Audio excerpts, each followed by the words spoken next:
सारी जानकारी आपकी टीवी स्क्रीन पर दी जा रही है। स्वस्थ विचार आश्रम की खास बात यह भी है दर्शकों कि जब आप यहां पर आएंगे तो आपको किसी भी प्रकार की रिपोर्ट्स अपने साथ नहीं लेकर आनी है। आपको स्वयं गुरुजी नाड़ी परीक्षण के जरिए ही तमाम प्रकार की जानकारी दे देंगे। कोई जानकारी के लिए नंबर आपकी स्क्रीन पर है। अब हम गुरुजी से जानेंगे हिचकी की समस्या के बारे में।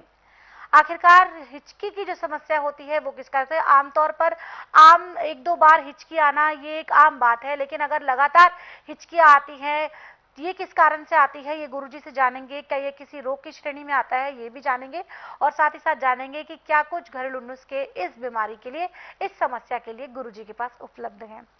गुरुजी, हम बात करेंगे हिचकी की समस्या के बारे में। थोड़ी बहुत हिचकी आना एक आम बात है, लेकिन बहुत से लोग होते हैं जिनको बहुत एक लंबे समय तक हिचकी आती रहती है। तो क्या गुरुजी ये भी एक रोग की श्रेणी में आता है? अगर हाँ तो उपचार भी दें। देखिए बेटा, 2-4 हिचकियाँ आके बंद हो जाए उससे कोई नुकसान नहीं है जी। परंतु जिसको परमानेंट आती रहती है, ना खा सकता है, ना पी सकता है, ना सो सकता है, उसमें परेशानी है। जी।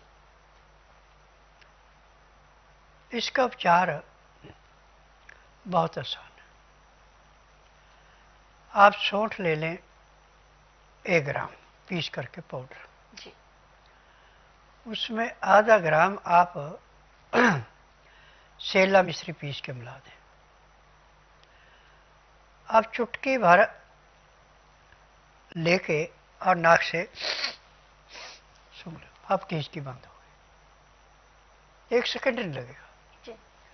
परंतु ये क्रिया आपको हर घंटे 1.5 घंटे बाद करते रहना 3 दिन तक।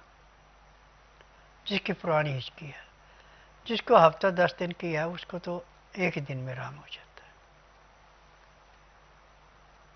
और सौंठ आपको नहीं मिल रही है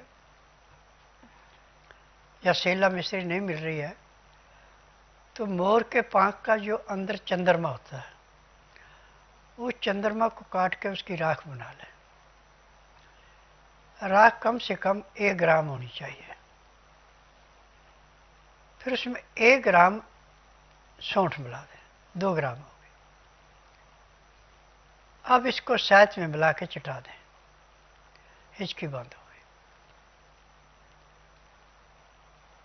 अब चाटने के बाद हिचकी बंद हो गया, दोबारा लगती है तो दोबारा आप कर लो, या दोबारा नहीं लगते तो फिर जरूरत नहीं है।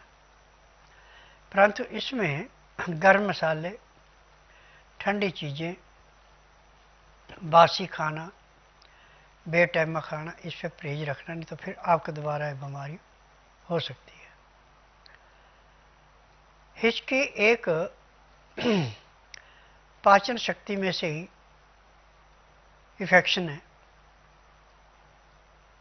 कि जब आपका खाना पचने लगता है और पचता नहीं है ढंग से, तो हिचकी लग जाती है। और ये हिचकी फिर आप चलते फिरते, खाते पीते चलती रहती है, रुकती नहीं है। और जब हिचकी में कुछ खाते हैं आप तो गले में अटकती भी है। परंतु यदि आप सेला मिश्री और सौंठ के अनुसार रहते तो भी हिचकी रुक जाती है। और मोर के पांख का चंद्रमा जला के राख बना के और सौंठ मिला के साथ में मिला के चाटते तो हिचकी बंद हो